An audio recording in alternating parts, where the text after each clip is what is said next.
Hello, this is Michael Biddle, and I'm doing the book review on Toward a Latina Biblical Interpretation, which is written by Francisco Lozada Jr. It's published in 2017, and it is paperback, about $36.95 online, and it's not a real thick book, and the print is relatively easy to read. So not a real hard study. It concentrates on a Latino and Latina context of biblical interpretation. From now on, I'll use Latina to describe Latino or Latina. He does not use the word Hispanic in general because of the Spanish word is more located in Spain, and the Latina indicates more of the Spain and also Central America, South America, and the islands. So Lozada is a Puerto Rican. He's born a Puerto Rican family who his parents came to the United States. So he's a U.S. citizen. But he's frequently viewed as an immigrant, and he speaks about his shared interactions with others in the Latin American community. He's commonly depicted as an illegal alien or immigrant, and he understands the difficulties with that. Latin America is a difficult term to define, and he talks about that in his book, just because of diverse cultures and the geographic area which Latin America encompasses. So, biblical interpretation from one single Latin American perspective is impossible at this time in history. The book is divided into 6 chapters, and chapter 1 explains biblical interpretation and its importance for the Latina community's expression. There are those in their mother countries and those who have come to the U.S. Some of these adopt the U.S. culture, while others hold on to their homeland cultures. So that complicates things just a little bit more. He introduces 3 sets of triads, and the first set are 3 different questions. What defines Latina? The second is what is biblical, and the third is what is study. Those seems like pretty basic questions, but he hits those hits those in the Latina context. The second set, he uses contextualization.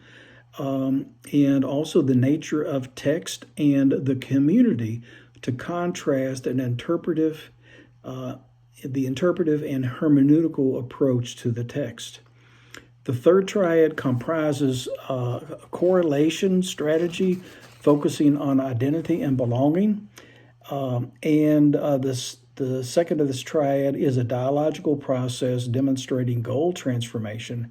And the third is the ideological approach of how Latina communities interpret the text through the lens of liberation theology. So, starting in chapter 3 is really what I consider the meat of the book and what I feel like is the most enjoyable part of the book. He takes in each chapter of chapter 3 through 5, and he shows examples of Latina biblical interpretation. He uses the Gospel of John, which he's done a lot of work on the Gospel of John. He has some other writings on that. And also takes Matthew 6, 9b through 13, which is the Lord's Prayer, and also Galatians 2, 11 through 14. His first chapter, Gospel of John, talks about 4 journeys, which compares Jesus' journey with Latina journeys. The first journey was Jesus' journey from heaven to earth. The second is Jesus' encounter with a foreign woman in her home country. Remember the story of the Samaritan at the well. The third is Jesus' messiahship as being kept secret. And this is like many Latinas coming to the United States.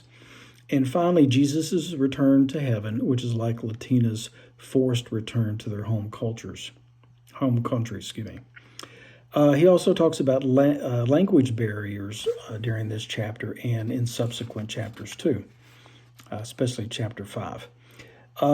The chapter 4 talks about Matthew 6, 9b through 13, which is the Lord's Prayer. He goes through Latina experience as being forced to pray like this. So, Jesus says, pray like this. Well, he looks at that as somewhat authoritative in the Latina context. And also, Father as an authoritative figure.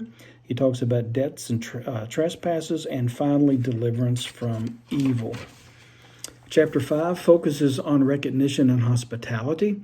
This is the one that I like the best. And in order to observe hospitality, recognition of the other needs to take place first.